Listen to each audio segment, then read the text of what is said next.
뭘 물어봐도 난 다 좋아. 그것도 괜찮고 저것도 괜찮아. 좋은데?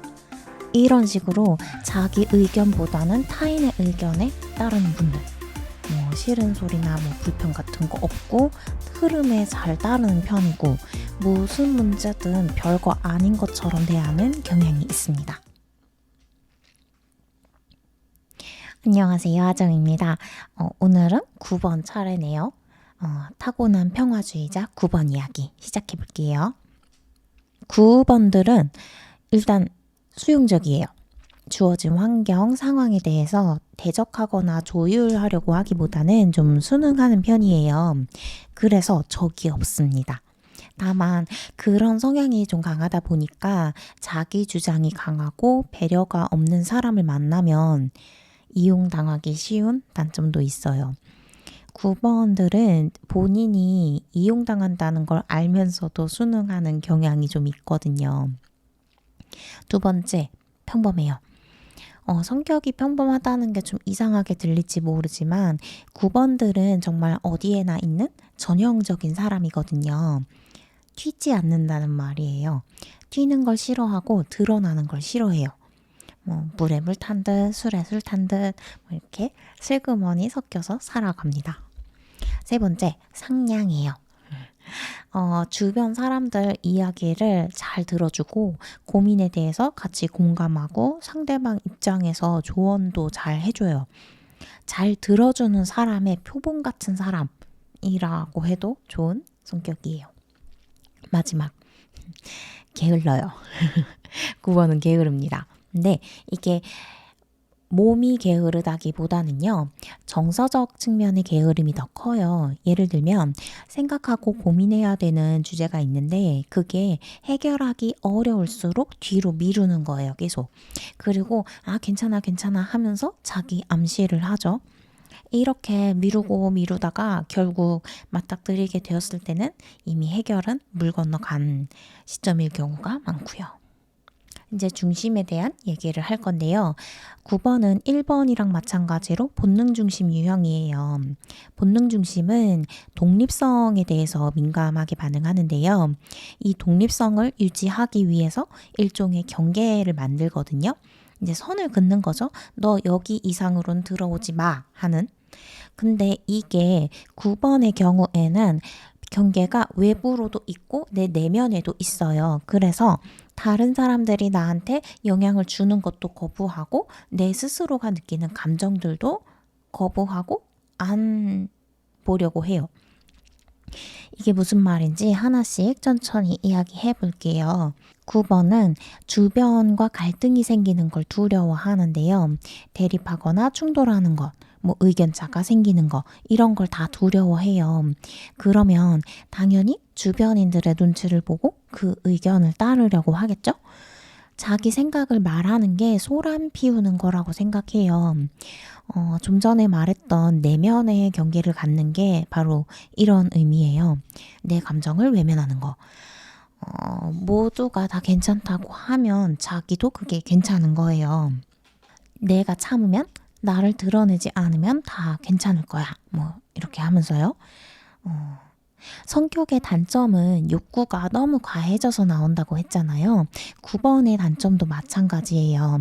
평화에 너무 강박적으로 매여 있다 보니까 문제가 생겨도 그걸 외면해버려요. 마찰을 빚는 게 너무너무 싫어서. 9번이 이렇게 회피하는 거는 인간관계에서도 문제를 만드는데요. 우리가 살면서 사람 사이에 감정 소모할 일이 많잖아요. 근데 9번들은 이런 걸 다 외면하고 회피해버려요. 예를 들면 9번한테 어떤 문제에 대해서 이야기를 좀 해봐 하고서 좀 일종의 압박, 푸시를 하면 9번은 더 움츠러들어요. 그래서 대화 자체를 다 회피하고 도망쳐버리게 되는 거죠. 주변 사람은 엄청 답답하죠, 진짜. 애니어그램 발달 단계 개념은 각 성격들의 수준을 좀 양호한 순서대로 해서 건강, 보통, 불건강 이렇게 나누는데 9번의 건강 수준이랑 보통 수준을 구별하는 가장 큰 척도가 타인과의 갈등을 두려워하는가 하는 거예요.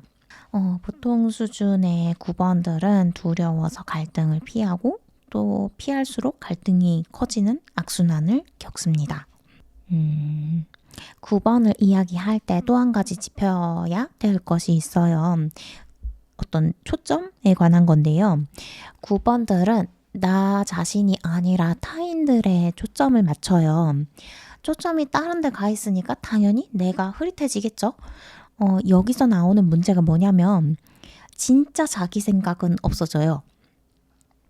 이건 매사 수용적이고 자기 주장을 안 하는 거랑 맥이 좀 이어지는 건데 내 생각을 자꾸 감추고 숨기는데 익숙해지다 보니까 내 생각 자체가 다 흐릿해지는 거예요. 여기에 더해서 9번들은 적극적이고 열정적인 사람들한테 끌리는 경향이 있는데요.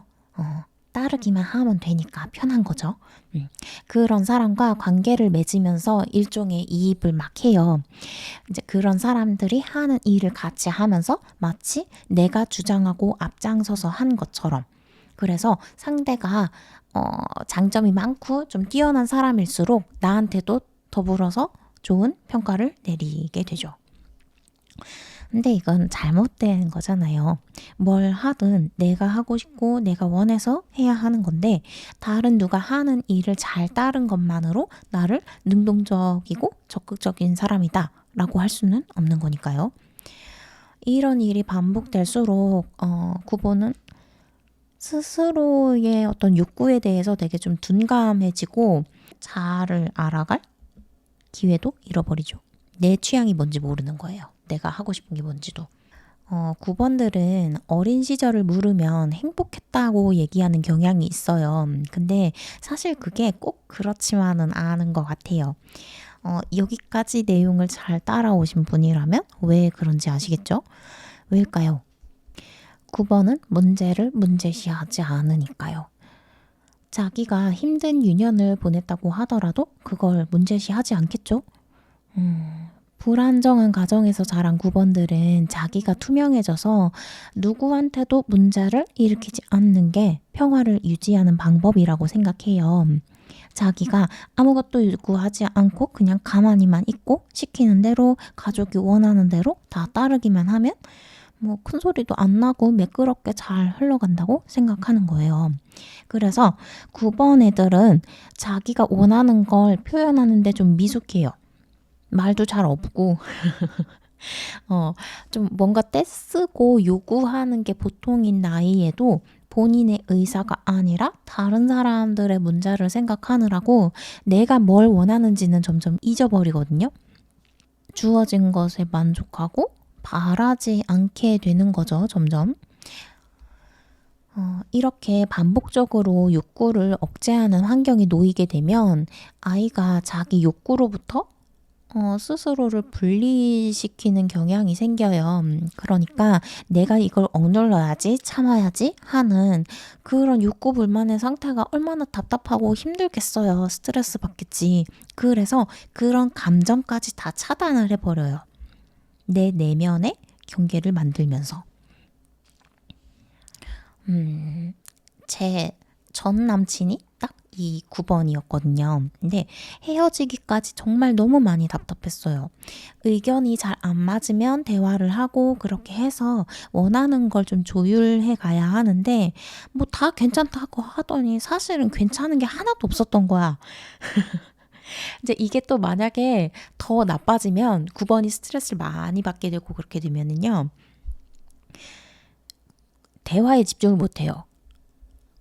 그러니까 앞에서 막 화가 나가지고 뭐 어떤 뭐 이렇게 그런 갈등 내용에 대해서 막 얘기를 하고 있잖아. 그러면은 그걸 잘 들어줘야 되는데 그냥 잘 듣고 있다가 자기 딴 얘기해요. 그러면 이제 상대방은 복장이 터지겠죠. 하지만 9번들은 정말 좋은 사람이에요. 그건 정말 분명해. 모든 유형들이 다 선한 의도를 가지고 있지만 9번들은 정말 인간관계에 있어서 상대를 배려하고 좋은 관계를 유지하기 위해서 애쓰는 선량한 사람들이에요. 다만 9번들이 명심해야 되는 거는 그렇게 참고 숨기는 게 능사가 아니고 오히려 반대로 문제를 키우게 된다는 거죠. 누차 말하는 거지만 저는 사람들이 주눅 들지 않았으면 좋겠어요. 자신감을 가지고 당차게 살았으면 좋겠어요. 내 취향에 대해서도 당당하게 말할 수 있고 내가 원하는 거, 생각하는 바에 대해서도 누군가 반대할까봐 혹은 비난하거나 비웃을까봐 뭐 그런 쓸데없는 걱정 하지 말고 사람들과 다를까봐 두려워하지도 않고